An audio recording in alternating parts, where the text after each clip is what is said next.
Hello friends, ఇవాళ మనం చేయబోయే రెసిపీ బ్రెడ్తో స్వీటు. బ్రెడ్ అనేది 4 ముక్కలుగా చేసుకోవాలి. 4 ముక్కలుగా చేసుకున్న తర్వాత మనం డీప్ ఫ్రైకి సరిపడా ఆయిల్ పెట్టుకోవచ్చు.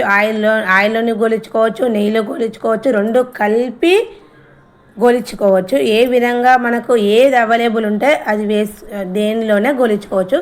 నేను మాత్రం నెయ్యి అనేది కరిగించుకొని వేడి చేసుకున్న తర్వాత మనం ముక్కలుగా చేసుకున్న బ్రెడ్ను నెయ్యిలో వేసుకొని గోలించుకుంటున్నాం. బ్రెడ్ అనేది తొందరగా గోలిపోతుంది. ఒక సైడ్ రెడ్ కలర్ రాగానే ఇంకో సైడు తిప్పుకోవాలి.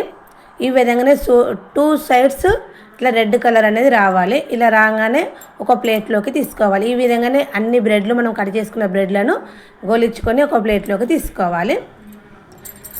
వేరే బౌల్ పెట్టుకొని ఒక 1/2 లీటర్ పాలు అనేది పోసుకోవాలి. 1/2 లీటర్ పాలు పోసుకున్నాక పాలు అనేది పొంగు వచ్చే వరకు వేడి చేసుకోవాలి.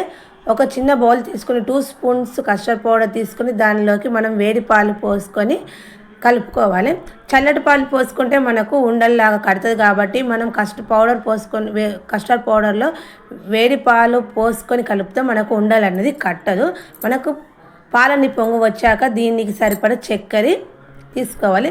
నాకు ఒక టీ గ్లాస్ చక్కెర పట్టింది. చక్కెర కరిగాక దీనిలో మనం ముందు కలుపుకునే కస్టర్డ్ పౌడర్ వేసుకొని కస్టర్డ్ పాలు కలుపుకొని ఉంచుకున్నాం కదా, అది పోసుకొని మనకు చిక్కగా పొంగు వచ్చే వరకు కలుపుకోవాలి. ఈ విధంగా రావాలి. ఈ విధంగా వచ్చినాక ఒక బాక్స్ని తీసుకొని ఒక లేయర్ మనం కస్టర్డ్తో తయారు చేసుకున్న పాలు పోసుకున్న తర్వాత మనము నెయ్యిలో గోలించుకున్న బ్రెడ్ ముక్కలను పెట్టుకోవాలి. మళ్ళీ తర్వాత దానిపైన మళ్ళీ మనం కస్టర్డ్తో తయారు చేసుకున్న పాలను పోసుకొని మళ్ళీ బ్రెడ్ ముక్కలు పెట్టుకోవాలి. మళ్ళీ తర్వాత లేయర్ పై లేయర్ ఇట్లా పెట్టుకోవాలి. 2 లేయర్స్ పెట్టుకున్న తర్వాత మళ్ళీ మనము పాలు అనేది పోసుకున్న తర్వాత మొత్తం కస్టర్డ్తో తయారు చేసుకున్న మనం పాలు పోసుకున్న తర్వాత దీని మీద చాకో పౌడర్ వేసుకోవాలి. చాకో పౌడర్ ఎప్పుడు మనం డ్రై ఫ్రూట్సే వేసుకుంటాం కాబట్టి ఇట్లా చాకో పౌడర్ వేసుకుంటే టేస్ట్ అనేది కొంచెం డిఫరెంట్గా ఉంటుంది. ఈ విధంగా పెట్టినాక ఒక 1/2 అవర్ ఫ్రిడ్జ్లో పెట్టుకొని మనం తింటే చాలా టేస్ట్ బాగుంటుంది. ఎంతో టేస్టీగా బ్రెడ్తో స్వీట్ రెడీ. బాయ్ ఫ్రెండ్స్, మీరు ఒకసారి ట్రై చేసి చూడండి.